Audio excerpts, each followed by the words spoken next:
গতকালের রায়ের পর আরসিআই বিএড যারা ছিল মানে যথার্থভাবে তারা ভেঙে পড়েছিলেন, সাথে 45 এবং 50% যে চাপানুতর চলছে সেটার জন্য অনেকে ভেঙে পড়েছেন। কিন্তু আজকে চেয়ারম্যানের সাথে দেখা করতে এসেছিলেন আমাদের আরসিআই বিএড ক্যান্ডিডেটরা বেশ কিছু ডকুমেন্ট নিয়ে, এবং সেই সমস্ত ডকুমেন্ট চেয়ারম্যানকে প্রোভাইড করা হয়েছে এবং তারা কি বলেছেন এবং চেয়ারম্যান কি উত্তর করেছেন সেটা সেই সমস্ত ক্যান্ডিডেটের মুখ থেকেই আপনাদেরকে শুনে নিতে বলবো।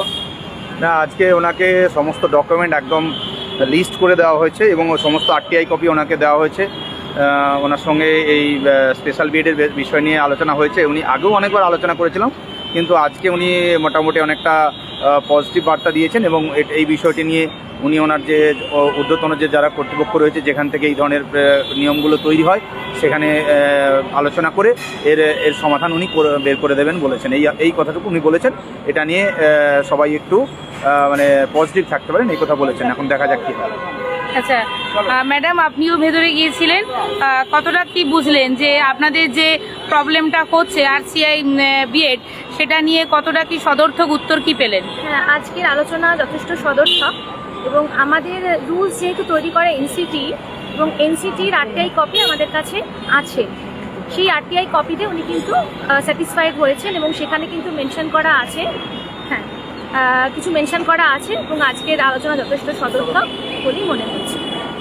আচ্ছা, তাহলে এই হচ্ছে আজকে আলোচনা এবং 45 এবং 50 যে সমস্ত ডকুমেন্ট আছেন 70 সেগুলোকে একত্রিত করে ওনাকে জমা করতে বলেছেন। এবং এডিট অপশান অনেকে বলেছিলেন যে এডিট অপশান দেওয়া হচ্ছে নাকি, এডিট অপশান উনি বলেছেন আসতে চলেছে, তবে সব ক্ষেত্রে থাকবে না, বেশ কিছু ক্ষেত্রে এডিট অপশান থাকবে। এই হচ্ছে আজকে আলোচনার। হ্যাঁ, হার্ড কপি কিসের বলেছে, ওটা বলেছে ওই সমস্ত ডকুমেন্টগুলো জমা দেওয়ার কথা বলেছেন। আজকের এই আলোচনা ছিল 10 মিনিটের, মোটামুটি আজকের আলোচনা সদর্থক ছিল এবং আপনাদের সবাইকে এই পয়েন্টগুলো জানানো হলো।